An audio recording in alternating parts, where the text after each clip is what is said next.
Okay.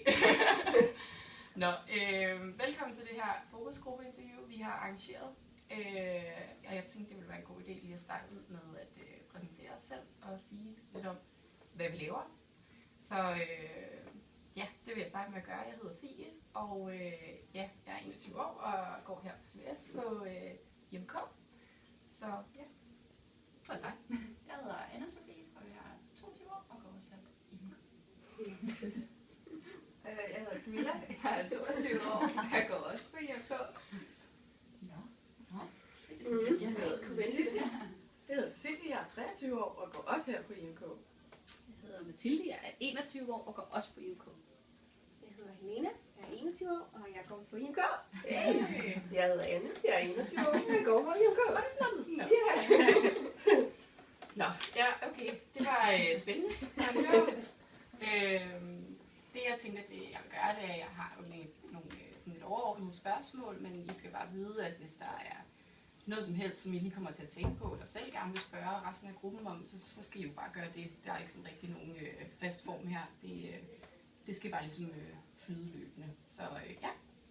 Jeg vil starte med at spørge om sådan meget overordnet, hvad for nogle sociale medier I gør mest brug af, sådan på daglig basis.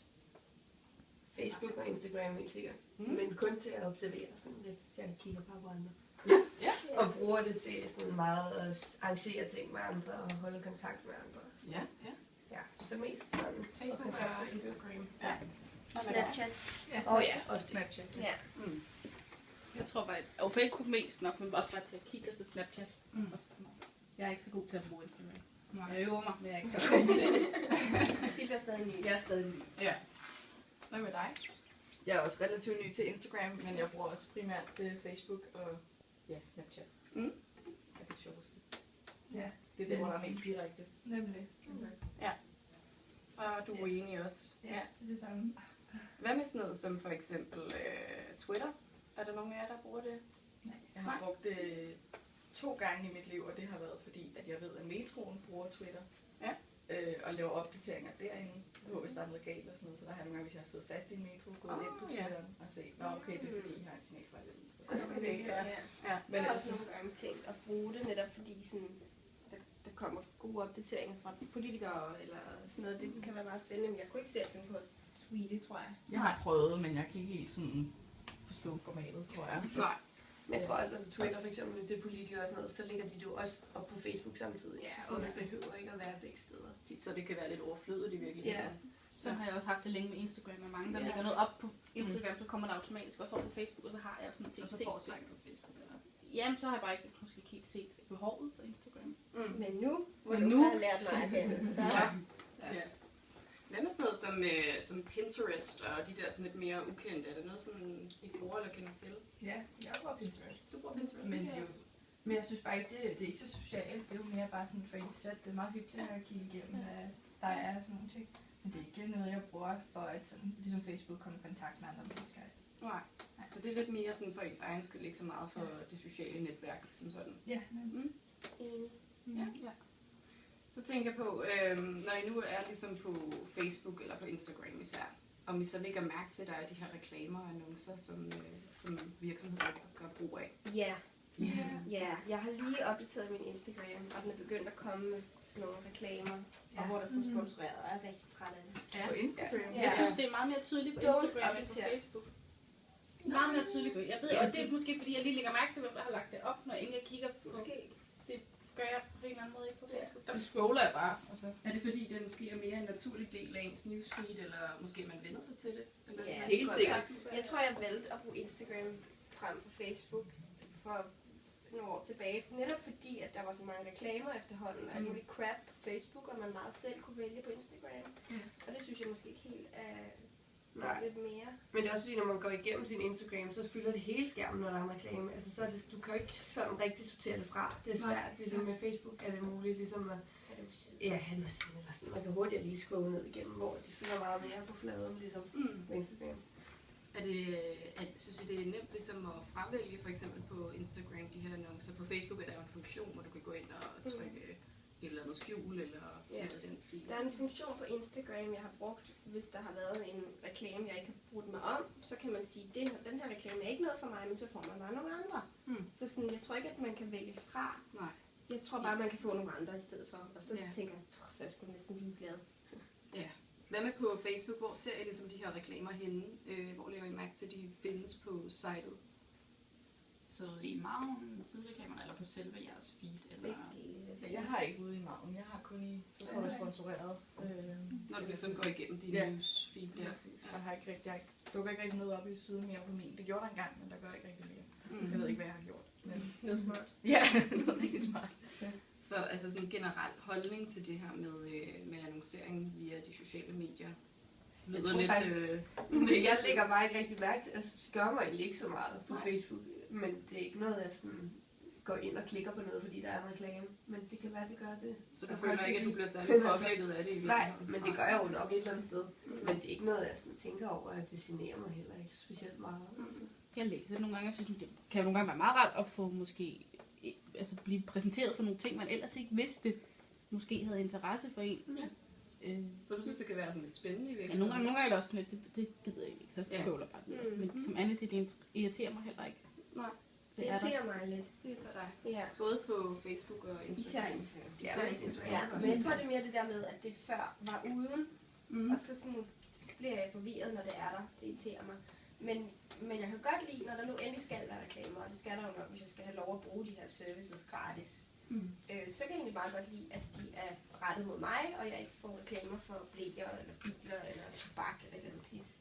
Så det er faktisk en positiv ting ved annoncering, det er det målrettet, det er individet. Det er individet. Ja. Det kan jeg meget godt lide. Okay. Hvad med jer? Hvad synes I om det? Enig. Altså, hvis der skal være reklamer, så skal det være noget, der sådan noget, jeg interesserer mig for. Ja. Det skal ikke bare være, som sagt, biler eller andet. Så annoncering kan være en lidt irriterende ting, men det kan også være meget godt, at det ligesom er målrettet lidt den enkelte Ja, men person. det kan også være lidt irriterende, fordi det som Mathilde siger, altså det der med, så kan man opdage noget nyt og sådan noget. Det gør man jo ikke lige så høj grad, når de er målrettet en selv. Så på den måde kan det også være lidt hæmmende for nogle ting, og nogle ting, man aldrig oplever i sin livsverden. Ja, Det går ind over ikke. det kan godt blive meget sådan smalt. Ja. Når man kun får tøj og Ja. just eat. Ja. Men altså, de her, hvad kan man sige, lidt mere personlige reklamer, gør de også, at I ligesom lægger mere mærke til dem, for eksempel? Eller hvad gør ligesom, at I lægger mærke til en reklame på Facebook? Jeg tror, jeg lægger mere mærke til det, hvis det er noget, der ikke normalt er der. Ja. Altså, jeg lægger ikke mærke til det, når det er bare er noget tøj et eller andet sted. Så det er ligesom blevet en naturlig del Ja, af det er bare, ja. Men så tror jeg, det er den der nyhedsværdi. At det er fordi, at det er noget nyt, hvor at hvis det altid bare var alle reklamer, som hvis det var på TikTok eller sådan noget, der kører en reklameblok, så lægger jeg klart mest mærke til de reklamer, som er rettet mod mig.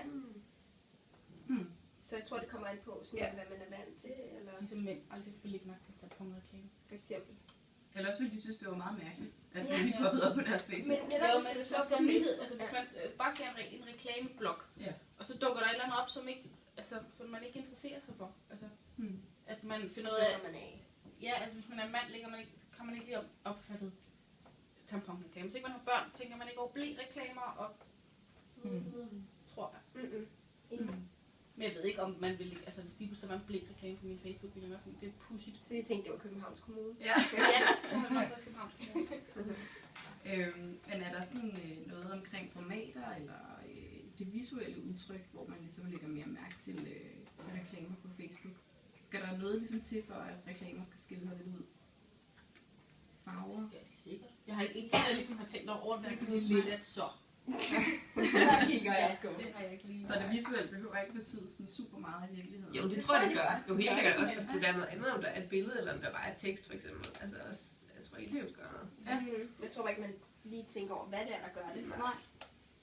Hvad Det går så med stærkt. for eksempel, når I går igennem jeres newsfeed, og der står sponsoreret annonce med en video, er det noget, som I synes er sjovt at se, eller er det noget, som I hurtigt skipper over?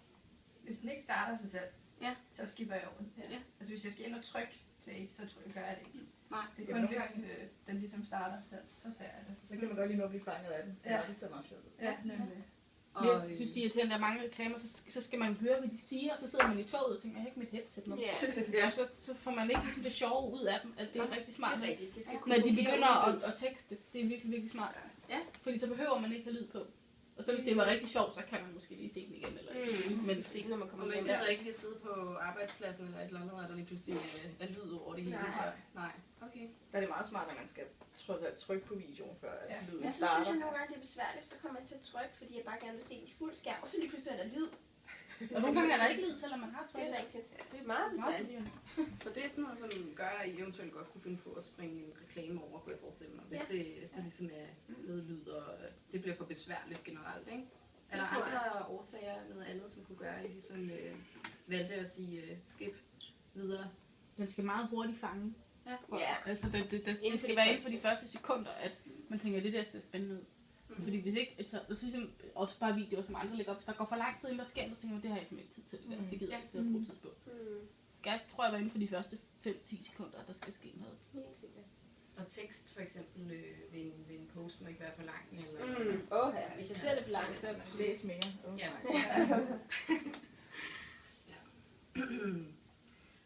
Hvis I ligesom tænker over sådan, hvordan I bruger Facebook i forhold til interaktion med nogle af de her opslag, man ligesom ser og sådan noget. Gør I sådan noget som for eksempel at dele indhold på Facebook? Er det noget, I benytter jer af? Nej, Sjældent. jeg tror, det er godt nok lang tid siden, jeg kan ikke huske sidst, jeg delte det. Altså jeg deler nogle gange, men hvis jeg ser noget sjovt, så er det typisk, fordi jeg synes, det er sjovt i forhold til, at jeg kender en eller anden, der måske også vil synes, det er sjovt. Ja. Og så bruger man mere den der med at tagge folk i en kommentar. Og så på den måde dele det, men ikke sådan på sin profil, men at sige, ej, se ikke lige det her, jeg tænker på dig, eller. Ja. Eller synes godt om det, eller det kunne jeg godt lide på. Ja, men jeg synes bare, den er begyndt at dele-agtigt, selv hvis man bare synes godt om. Så jeg er netop mere begyndt bare at sende det i en privat besked eller et eller andet til nogen, hvis sådan, hej, jeg tænker på dig. Men det gør jeg også nogle gange, hvis det sådan er virkelig sådan, direkte, at du skal se den her. Ja. Det skal være noget, hvor jeg føler, at det kan stå i overens med mig, at hvis jeg skal synes godt om det, tror jeg. Fordi det ligesom er noget, som andre folk hurtigt ser og fanger, at Ja, det er du begyndt at har... dukke op, ligesom hvis man har delt det. Så jeg synes egentlig, synes godt om at dele det næsten det samme. Ja, det er det faktisk. Så mindre folk har været inde og unfollow dig. Ja. Fordi det er jeg nemlig på. Der er nogle mennesker nemlig, hvor jeg sådan har set, okay, jeg bliver ved med, at du liker hele tiden noget, så det dukker hele tiden op i min, og det gider jeg simpelthen ikke. Så kan man gå ind på den profil og bare sige unfollow, og så dukker det der ikke op. Hvad dukker så op? Ikke noget. Det er så det der problemet. Du kan ikke rigtig sige, jeg vil gerne tage statusopdateringer fra dig. Jeg gider bare ikke se, hvad du liker. Jeg gider ikke se, hvem du er venner med. Er perifære. Nej, det er jeg altså ikke kender. Men altså, I føler ligesom, at det her med at dele og like og alle de her ting, det er noget, som I kun vil gøre, hvis det viser noget om jer selv på en eller anden måde. Det skal ligesom have en relation til Det er i hvert fald kan sådan stemme overens. Det behøver ikke nødvendigvis sige noget om mig, men det skal være noget, jeg kan lidt stå indenfor. Men det kommer over til at sige noget. Ja, men det gør det. Det gør Så jeg tror også, at det nemlig handler om, at man kan kunne stå inden for det og sige, ja, jeg synes, det her var sjovt. Det er jeg ikke lige over. Og man tænker ligesom over, hvordan at det, man liker eller deler, bliver opfattet af resten af ens netværk, går jeg ud fra. Eller hvordan synes du? Jeg synes helt klart. Både og. Du er lidt... Ja, jeg ved ikke, om jeg tænker på hele mit netværk. Fordi jeg tænker også, at man er venner med rigtig mange på Facebook, som man sådan et eller andet sted ikke har noget at gøre med mere. Det er jeg i hvert fald. Så der tror jeg slet, når de kan tænke, hvad de vil, men der selvfølgelig er nogle mennesker. Ja. Men måske mere. Jeg liker mere på Instagram, end jeg gør på Facebook, for der synes jeg ikke på samme måde, den sådan kommer op. Det dukker ikke op, Anne har liket det her. Det gør det vel ikke. Nej, det gør det nemlig. Altså, du kan gå ind i sådan en eller anden, hvor du kan se, hvad laver dine venner lige nu. Nå. Så på den måde kan man godt se det. Altså, det kan man virkelig opsøge. Men det skal man netop selv opsøge. Og det kommer ikke til sådan at stå på min feed, eller være en del af min profil om, hvem jeg er og sådan noget. Ja. Så jeg er lidt mere generøs med mine likes på Instagram. Lidt mere generøst på Instagram. Det tror jeg faktisk også, jeg er. Det er slet nemmere. Så vil I for eksempel i forhold til sådan en annonce på Facebook tage den mere til jer, hvis det var en af jeres gode venner, der delte den på Facebook? Jeg tror, jeg ville se den. Jeg har største bøjlet til i hvert fald at se den igennem. Jeg synes nogle gange bare, jeg overser det der lille... Ja, hvem der har liket det.